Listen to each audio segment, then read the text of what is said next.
ఓం శ్రీ గణేశ శారద మాతృశ్రీ గురుభ్యో నమః. మిత్రులారా, రామకృష్ణ పరమహంస, వివేకానంద ఈ రెండు పేర్లు తెలియని భారతీయుడు ఖచ్చితంగా ఉండడు. ఈరోజు మనం రామకృష్ణ పరమహంస జీవిత చరిత్ర గురించి క్లుప్తంగా చెప్పుకునే ప్రయత్నం చేద్దాం. మీకు తెలుసు, పునరుజ్జీవనం అంటే రెనేసెన్స్ అంటారు ఇంగ్లీష్లో. అంటే జడప్రాయంగా ఉన్నటువంటి సమాజానికి, మృతప్రాయంగా ఉన్నటువంటి వ్యవస్థకి కొత్త ఊపిరి పోసి, కొత్త శక్తిని ఎక్కించి, కొత్త ఉత్సాహాన్ని కల్పించి తిరిగి పునరుజ్జీవింపజేయటమే ఈ యొక్క రెనేసెన్స్ అనే దాని మీనింగ్. 19వ శతాబ్దం కాలంలో మన జాతి జడప్రాయంగా అయిపోయి స్తబ్దమైపోయింది. ఆ సందర్భంలో మన జాతిని తిరిగి పునరుజ్జీవింపజేయటం కోసం ఎంతోమంది మహానుభావులు ప్రయత్నం చేశారు. ఒక రాజా రామ్మోహన్ రాయ్, ఒక దయానంద సరస్వతి, ఒక రామకృష్ణ పరమహంస, ఒక వివేకానంద, ఇలా ఎంతోమంది. స్వామి వివేకానంద వేదాంత భేరిని ప్రజల జీవితాల్లో మ్రోగించి తద్వారా భారత జాతిని నిద్ర నుంచి మేల్కొల్పే ప్రయత్నం చేయడం జరిగింది. ఆయన ఒకటే చెప్పారు, మానవ సేవే మాధవ సేవ. తోటి మనిషిని ప్రేమించటమే నిన్ను నువ్వు ప్రేమించుకోవడం. అదే అద్వైతవాదం, అసలైనటువంటి వేదాంతాన్ని ఆయన లోకానికి చాటడం జరిగింది. అయితే స్వామి వివేకానంద గురించి తర్వాత ఎపిసోడ్లో తెలుసుకుందాం. ఆయన కంటే ముందు ఆయన గురువు, మార్గదర్శి అయినటువంటి రామకృష్ణ పరమహంస గురించి ఖచ్చితంగా తెలుసుకోవాలి. వివేకానందుడి వంటి గొప్ప శిష్యుడు లభించినటువంటి సందర్భం ప్రపంచ చరిత్రలో మరొకటి ఉంది. అదే గ్రీకులో సోక్రటీస్, అతని శిష్యుడు ప్లేటో. అలాగే భారతదేశంలో గొప్ప గురువు రామకృష్ణుడు, అతని శిష్యుడు స్వామి వివేకానంద. ఈ విధంగా రామకృష్ణుడి గురించి చెప్పుకోవాలంటే ఆయన పేరు గదాధర చటోపాధ్యాయ. హుగ్లీ జిల్లాలో కామార్పుకూర్ గ్రామంలో ఒక పేద బ్రాహ్మణ కుటుంబంలో 1836లో జన్మించారు రామకృష్ణ పరమహంస. అక్కడ ఉన్నటువంటి పాఠశాలలో కొంచెం చదవటం రాయటం నేర్చుకున్నారు. పెద్దగా విద్యాభ్యాసం లేదు, కేవలం భగవద్ధ్యానమే ఎప్పుడూ కూడా నిరంతరం. ఆ ఊరి మీదుగా పట్టణాలకి, పల్లెటూళ్ళకి వెళ్ళేటువంటి సాధువులతోటి, సన్యాసులతోటి కాలం గడిపేవారు.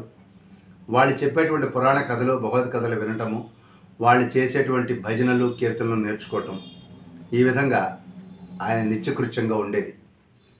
ఏ సందర్భంలో ప్రకృతి పరంగా ఒక అద్భుతం జరిగినప్పుడు, ఒక వర్షం పడినప్పుడు, ఒక ఎండ కాసినప్పుడు, ఒక మేఘం ఉరిమినప్పుడు, ఒక ఉరుము కనపడినప్పుడు, ఒక ఉరుము ఉరిమినప్పుడు, ఒక మెరుపు కనపడినప్పుడు, ఈ యొక్క రామకృష్ణ పరమహంస అది ఒక అద్భుతమైనటువంటి మనోహర దృశ్యంగా, అది భగవంతుని యొక్క లీలగా భావిస్తూ ఒక తన్మయ స్థితిని పొందేవాడు. ప్రకృతి దృశ్యాలు ఏమి కలిగి చూపించినప్పటికీ కూడా రామకృష్ణుడు ఇలా పులకించిపోతూ ఉండేవాడు. ఇలా జరుగుతూ ఉండగా 1855లో రాణి రాసమణి అనేటువంటి ఒక ధనిక వనిత అత్యంత వ్యయంతో కాళికాదేవి ఆలయాన్ని బ్రహ్మాండంగా కట్టించింది. గంగానది ఒడ్డున దక్షిణేశ్వర్లో, కలకత్తాలో ఉంది. అక్కడ అర్చకుడిగా గదాధరుడు యొక్క అన్నైనటువంటి రామ్ కుమార్ని నియమించడం జరిగింది. అన్నగారితో పాటు ఈ గదాధరుడు కూడా దక్షిణేశ్వరు వెళ్ళాడు. అన్నకి పూజల్లో అందించడం అన్ని వస్తువులు, ఈ విధంగా కొంతకాలం గడిచింది. ఆ తర్వాత అన్నైనటువంటి రామ్ కుమార్ చనిపోయినప్పుడు ఈ యొక్క రామకృష్ణుడే అక్కడ అర్చక విధులు నిర్వర్తిస్తూ ఉన్నాడు. అతను కాళికా విగ్రహానికి పూజ చేసే కొద్దీ అతనిలో విపరీతమైనటువంటి మార్పు కలిగింది. ఆ విగ్రహాన్ని ఒక రాతి విగ్రహంగా కాకుండా స్వయంగా అమ్మవారుగానే భావించాడు. సాక్షాత్ కాళికాదేవే నా ముందు నిలబడి ఉందని భావించి ఆమె తనకు ప్రత్యక్షం కావాలని, తనతో మాట్లాడాలని తప్పించిపోయేవాడు. ఈ విధంగా ఒక విధమైనటువంటి దివ్య ఉన్మాదంలో ఉండేవాళ్ళు. చూసేవాళ్ళకి అది పిచ్చిలాగా కనపడేది. ఉన్నటువంటి ఆహారాలు మాని, నిద్రను మాని, మాయి మాయి అని అరుస్తూ ఉండేవాడు. ఒకనొక సందర్భంలో కాళీదేవి ఆయనకు ప్రత్యక్షమైంది. వాత్సల్యంతో మాట్లాడింది. ఆయన సమాధి స్థితిలో 2 రోజులు బాహ్యస్మృతి లేకుండా ఉన్నాడు. ఆ రోజు నుంచి ఆయన ఎప్పుడు కోరితే అప్పుడు కాళికామాత ఆయనకు ప్రత్యక్షమయ్యేది. ఆమె తను ఎదురుకుండా ఉన్నట్లే మాట్లాడుతుండేవాడు. ప్రసాదం పెట్టేవాడు, ముద్దలు నోట్లో పెట్టి తినిపించేవాడు, పాటలు పాడుకునేవాడు, మాటలు మాట్లాడుకునేవాడు.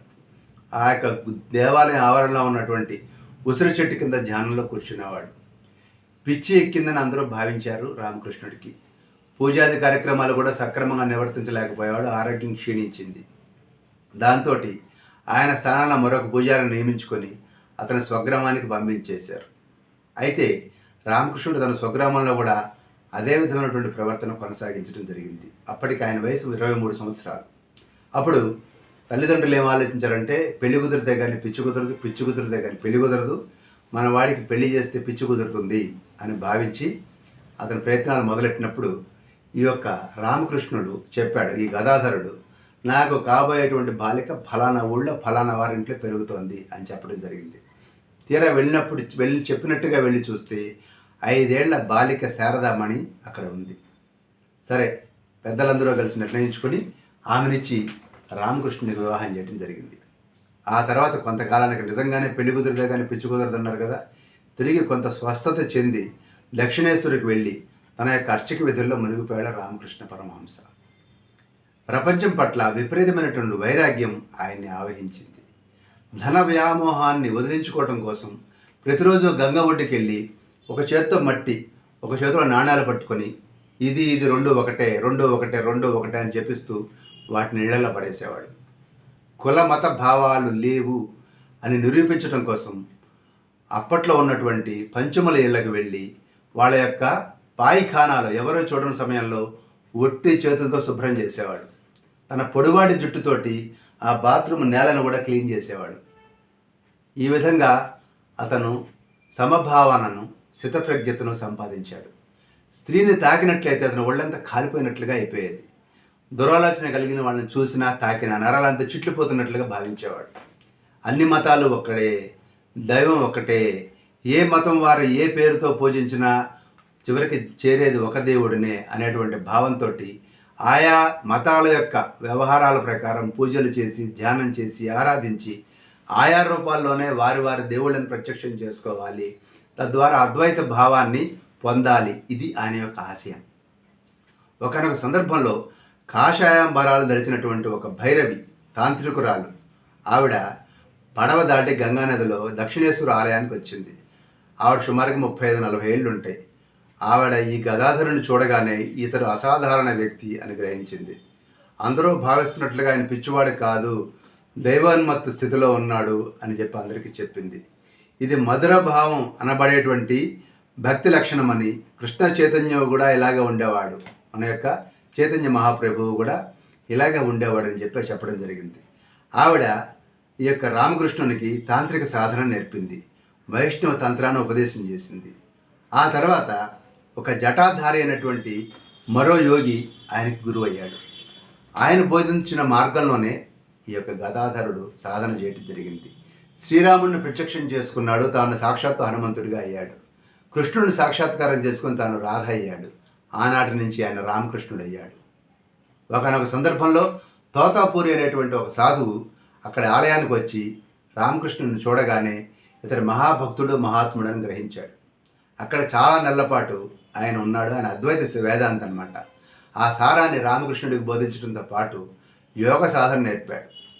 ఒకనొక సందర్భంలో ఒక్కరోజులోనే రామకృష్ణుడు యోగ విద్యా రహస్యం నేర్చుకొని నిర్వికల్ప సమాధిలోకి అలవోకగా వెళ్ళిపోవడం జరిగింది.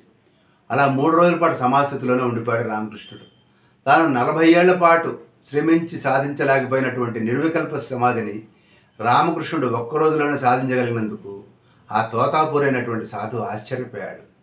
ఆ తర్వాత రామకృష్ణుడు సూఫీ మతస్థుల పద్ధతిలో ధ్యానం ద్వారా దివ్యానుభవాన్ని పొందాడు. క్రైస్తవ సన్యాసుల మార్గంలో ప్రయత్నం చేసి యేసుక్రీస్తుని సాక్షాత్కరించుకున్నాడు. అప్పటికే శారదామణి అంటే శారదా మాత అప్పటికే యుక్త వయసుకు రావడం జరిగింది. ఆయన యొక్క సాన్నిధ్యం కోసం తహతహలాడుతున్న సందర్భంలో తండ్రిని వెంటబెట్టుకుని 30-40 మైళ్ళు దాటి దక్షిణేశ్వరు చేరుకుంది ఆవిడ. అప్పుడు రామకృష్ణుడు ఆమెను కాళీమాతగా భావించాడు. ఆమె కూడా తన సంసార జీవితం అక్కర్లేదని, కేవలం భర్త సేవలోనే జీవితం గడపాలనుకుంటున్నానని చెప్పడంతో వాళ్ళిద్దరూ కూడా కాళీ భక్తులుగా ఆమెను ఉపాసన చేస్తూ ఒకరికొరకు ఒకరు జీవించారు. అయితే రామకృష్ణుడు మరణించాక శారదామాయిగా ప్రసిద్ధి చెంది చాలా ఏళ్ళు ఆవిడ జీవించడం జరిగింది. రామకృష్ణుని యొక్క వివిధ సాధనలు, విచిత్ర జీవిత కథ ప్రచారం పొంది ఎందరో ఆయన్ని సందర్శించేవాళ్ళు. రామకృష్ణుడు కూడా క్రమంగా ఆలయాన్ని వదిలి వివిధ వ్యక్తుల గృహాలకు వెళ్ళి అనేక మందిని కలుసుకుంటూ ఉండేవాళ్ళు. అలా కలుసుకున్న వాళ్ళల్లో దేవేంద్రనాథ్ ఠాగూర్ అంటే రవీంద్రనాథ్ ఠాగూర్ గారి తండ్రి ఒకళ్ళు. అదేవిధంగా కేశవచంద్ర సేన్ అనే బ్రాహ్మ సమాజ స్థాపకుడు కూడా, నాయకుడు కూడా మరొకళ్ళు. ఆయన మహాభక్త. అయితే కాలక్రమంలో కేశవచంద్రసేన్ రామకృష్ణుడికి సన్నిహితంగా మెలగడం ప్రారంభించాడు. నిజానికి ఎవరి నమ్మకాలు వాళ్ళవి, ఎవరి విధానం వాళ్ళది. కానీ ఈయన యొక్క తపస్సాధన, అద్భుతమైనటువంటి వ్యక్తిత్వం అన్నీ కూడా ఈ కేశవచంద్రసేన్ని ఎంతో ఆకర్షించాయి. తనతో పాటు గంగానదిలో నౌకా విహారానికి ఈ రామకృష్ణుడిని తరచూ తీసుకువెళ్తూ ఉండేవాడు. రామకృష్ణుడు పెద్దగా చదువుకున్న వాళ్ళు కాకపోయినా ఆయన చెప్పే ఉపమానాలు, ఉదాహరణలు, చిన్న చిన్న కథలు అద్భుతంగా, ఆశ్చర్యంగా అనిపించేవి కేశవచంద్రసేన్కి. ఆయన గురించి మన మధ్యలోనే ఒక నిరాడంబరుడైనటువంటి మహాత్ముడు ఉన్నాడు అని ప్రచారం చేసిన వాళ్ళల్లో కూడా ఈ కేశవచంద్రసేన్ ముఖ్యుడు. అలా రామకృష్ణ పరమహంస తన వద్దకు వచ్చినటువంటి ప్రతి ఒక్కరికి ఒకే రకమైన టైం టేబుల్ కానీ, ఒకే రకమైనటువంటి ప్రిస్క్రిప్షన్ కానీ ఇవ్వలేదు. గృహస్థులు గృహస్థాశ్రమంలో ఉంటూ సాధన చేయాలి, వాళ్ళ ఆస్తిపాస్తులకు తాము ధర్మకర్తలుగా మాత్రమే ఉండాలి, సమాజ సేవ చేయాలి, మానవ సేవ చేయాలి. అదేవిధంగా యువకులు కూడా బ్రహ్మచర్యం అవలంబించి సన్యాసం స్వీకరించి లేదా తమ సందేశాన్ని ప్రపంచంలో ప్రచారం చేయాలి అని ఆయన ఉపదేశం చేసేవాళ్ళు. ఆయన ప్రఖ్యాతి విని ఎంతోమంది విద్యార్థులైనటువంటి యువకులు ఆయన చూడటం కోసం వచ్చేవాళ్ళు. అలా వచ్చిన వాళ్ళలోనే ప్రపంచ ప్రసిద్ధి చెందినటువంటి నరేంద్రనాథ్ దత్త ఒకడు. ఆయనే స్వామి వివేకానంద. ఆయన గురించి మనం నెక్స్ట్ ఎపిసోడ్లో చెప్పుకుందాం. కానీ రామకృష్ణుడి గురించి చెప్పేటప్పుడు స్వామి వివేకానంద గురించి చెప్పక తప్పదు కాబట్టి కొంత బ్రీఫ్గా చెప్తాను. ఈ యొక్క రామకృష్ణ పరమహంస శిష్యుడైనటువంటి స్వామి వివేకానంద 1863 జనవరి 12వ తారీఖున ఈ యొక్క విశ్వనాథ్ దత్త అనేటువంటి ఆయన కుమారుడిగా, న్యాయవాది ఆయన కుమారుడిగా ఉన్నత కులంలో జన్మించడం జరిగింది. కుమారుణ్ణి న్యాయవాదిని చేయాలని ఇంగ్లాండ్కి పంపించాలని అనుకునేవాడు విశ్వనాథ్ దత్త. ఈ విధంగా ఆయన ప్రఖ్యాతి విని ఎంతోమంది విద్యార్థికులు, ఆయన యువకులు ఆయన దగ్గరికి వచ్చేవాళ్ళు. అలా వచ్చిన వాళ్ళలోనే వివేకానందగా ప్రసిద్ధి చెందినటువంటి నరేంద్రనాథ్ దత్త ఒకళ్ళు. ఈ నరేంద్రనాథ్ కలకత్తాలో 1863 జనవరి 12వ తారీఖున జన్మించడం జరిగింది. తండ్రి విశ్వనాథ్ దత్త గొప్ప న్యాయవాది, 2 చేతులు సంపాదించాడు, అంతకు రెట్టింపు ఖర్చు పెట్టాడు.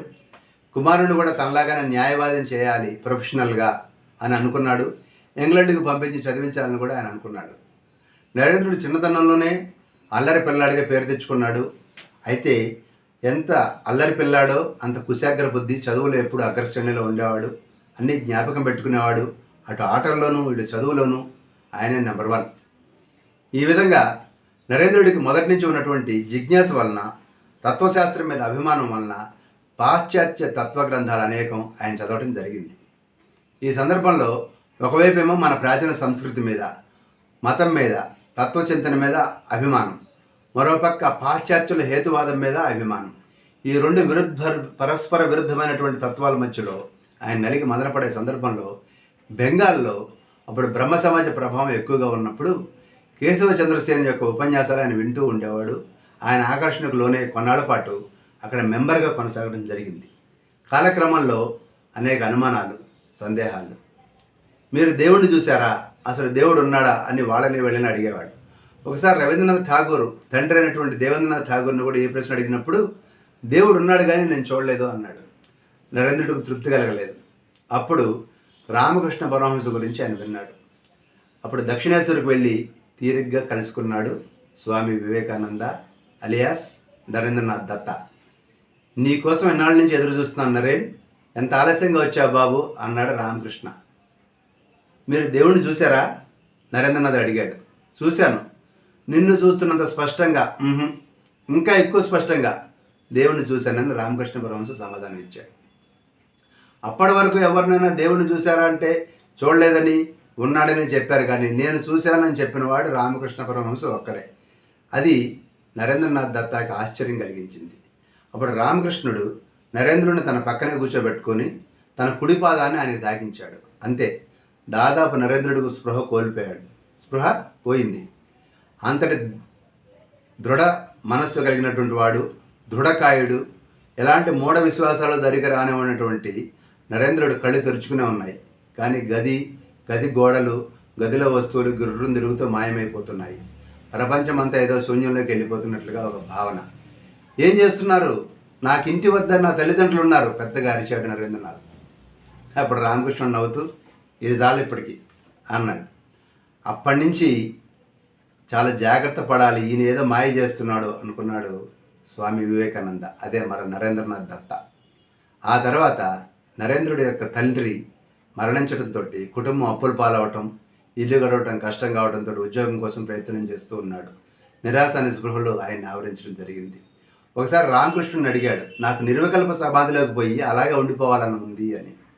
అప్పుడు రామకృష్ణ పరమహంస చెప్పాడు, కరెక్ట్ కాదు, నువ్వు దీన జన ఉద్ధరణ కోసం పుట్టావు, నీ జీవిత పరమార్థం వేరే ఉంది నరేంద్రనాథ్, ఆగు అన్నాడు. దాంతో నరేంద్రుడు తన ఉద్దేశాన్ని మార్చుకున్నాడు. రామకృష్ణ పరమహంసని తన గురువుగా భావించి నిరంతర సాధన చేయడం ప్రారంభించాడు.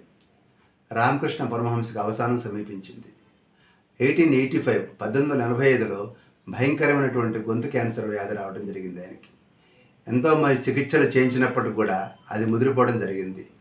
ఇంకా 3-4 రోజులకు మరణిస్తాడనంగా రామకృష్ణ పరమహంస నరేంద్రనాథ్ని పిలిచి దగ్గర కూర్చోబెట్టుకొని అతని ముఖం మీద చూపు నిలిపాడు. అలా ఏకాగ్రంగా చూస్తూనే తన్మయ స్థితికి వెళ్ళిపోయాడు రామకృష్ణ పరమహంస. ఆ తర్వాత లేచి, నా సర్వస్వాన్ని నీకు ధారపోశాను, ఇప్పుడు నా దగ్గర ఏమీ లేవు, నేను బికారిని, నేనిచ్చిన శక్తితో నువ్వు ప్రపంచానికి సేవ చేయి, నీ కర్తవ్యం పూర్తయ్యే వరకు మళ్ళీ రాకు అన్నాడు రామకృష్ణ పరమహంస. ఆ రోజున 1886 ఆగస్టు 15వ తారీఖు రామకృష్ణ పరమహంసకి అంతిమ ఘడియలు సమీపించాయి. చుట్టూ చేరినటువంటి శిష్యులందరినీ చూస్తూ నరేంద్రనాథ్ తోటి, ఈ బాలురందరినీ నీకు అప్పగిస్తున్నాను, జాగ్రత్తగా చూసుకో అంటూ సమాధి స్థితిలోకి వెళ్ళిపోయాడు. అదే ఆయనకి మెలకువలేని ఆఖరి సమాధి. ఆ తర్వాత స్వామి వివేకానంద, అదే మన నరేంద్రనాథ్, భవిష్యత్తును ఎలా నిర్ణయించుకున్నాడు, ప్రపంచంలో ఒక అద్భుతమైనటువంటి అనితర సాధ్యమైనటువంటి కార్యక్రమాలు ఎలా నిర్వర్తించాడు అనేది మరో ఎపిసోడ్లో మరో శనివారం తెలుసుకుందాం. స్వస్తి.